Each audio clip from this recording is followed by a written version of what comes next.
भगवान व्यास। भगवान व्यास भगवान नारायण के ही कलावतार थे। व्यास जी के पिता का नाम पाराशर ऋषि तथा माता का नाम सत्यवती था। जन्म लेते ही इन्होंने अपने पिता माता से जंगल में जाकर तपस्या करने की इच्छा प्रकट की। प्रारंभ में इनकी माता सत्यवती ने इन्हें रोकने का प्रयास किया, किंतु अंत में इनकी माता के स्मरण करते ही लौट आने का वचन देने पर उन्होंने इनको वन जाने की आज्ञा दे दी। यमुना जी के द्वीप में जन्म होने के कारण व्यास जी को कृष्ण द्वैपायन तथा बद्री वन में तपस्या करने के कारण बादरायण व्यास भी कहा जाता है।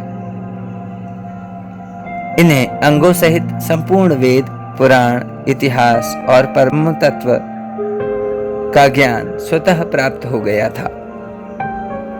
मनुष्यों की आयु क्षीण होते हुए देखकर इन्होंने वेदों का विस्तार किया, इसीलिए ये वेद व्यास के नाम से प्रसिद्ध हुए। वेदांत दर्शन की शक्ति के साथ अनादि पुराण को लुप्त होते देखकर भगवान कृष्ण द्वैपायन ने 18 पुराणों का प्रणयन किया। इनके द्वारा प्रणीत महाभारत को पंचम वेद कहा जाता है।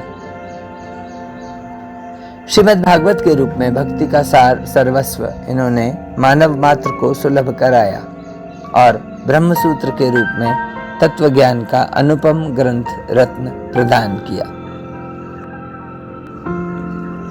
शुद्धात्मा व्यास जी विपत्तिग्रस्त पांडवों की समय समय पर पूरी सहायता करते रहे।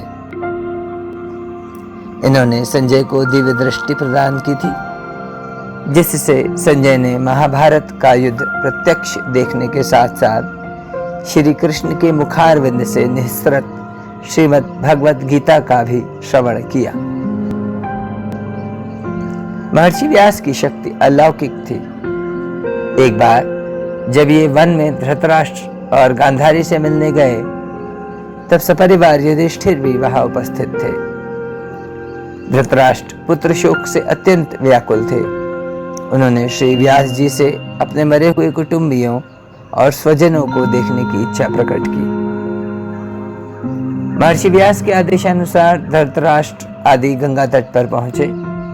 व्यास जी ने गंगा जल में प्रवेश किया और दिवंगत योद्धाओं को पुकारा। जल में युद्ध काल जैसा कोलाहल सुनाई देने लगा। देखते ही देखते भीष्म और द्रोण के साथ दोनों पक्षों के योद्धा निकल आए। सबकी वेशभूषा और वाहन आदि पूर्ववत थे।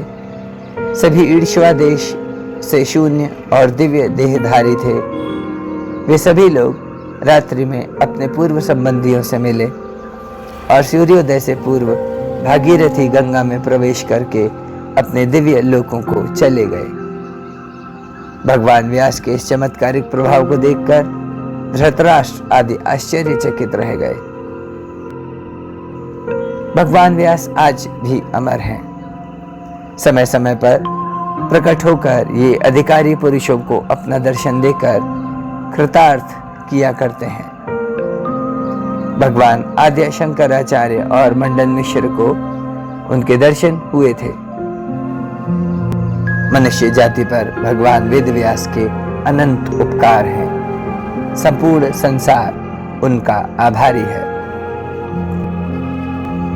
गुरु पूर्णिमा के अवसर पर महान गुरु और गुरु शिष्य परंपरा के नायक भगवान व्यास को कोटि कोटि प्रणाम।